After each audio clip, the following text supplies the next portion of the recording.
En 1920, Paul Terry réalise des animations basées sur les fables d'Ésope. Cela inspire au jeune Walt l'idée de se lancer dans la parodie des contes de fées. Il les remanie alors en y intégrant des éléments de l'actualité. Il faudra 6 mois à son équipe pour produire Little Red Riding Hood. Dans cette caricature du petit chaperon rouge, le loup se pavane en voiture magique, tandis que la grand-mère va au cinéma. Et côté décalé, on y ajoutera même un héros qui s'enfuit avec sa fiancée à bord d'un avion. Les dessins sont simples, juste esquissés, mais ils montrent les premiers pas de la maîtrise de l'animation. Les silhogrammes qui seront encore réalisés à Kansas City témoignent des progrès fulgurants de l'équipe de dessinateurs. Oui, des progrès d'un point de vue graphique donc. Pas seulement, l'histoire gagne en profondeur.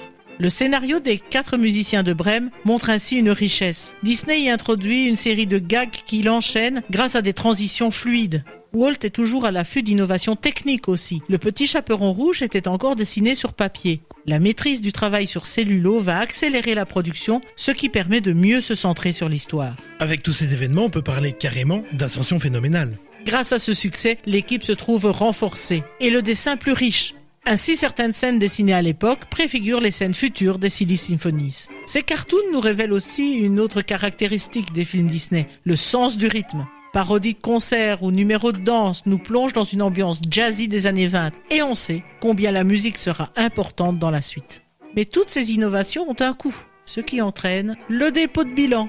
La plupart des collaborateurs qui ne perçoivent plus de salaire quittent le bateau, dont le talentueux Iwerks. Et après ce cruel revers, comment réussira-t-il à remonter cette pente ? Walt a quitté son équipe en faisant la promesse de les rappeler quand des jours meilleurs seront revenus. Un nouveau court-métrage sous le bras, il rejoint son frère Roy. Ce film, c'est Alice Wonderland, qu'il propose à divers studios. C'est la productrice Margaret Winkler qui vient de perdre les droits de Félix le chat, qui sera séduite et signera pour 6 films. 1923, Roy et Walt fondent alors le premier studio de dessin animé à Hollywood, les Disney Brothers Studios, futur Walt Disney Studios.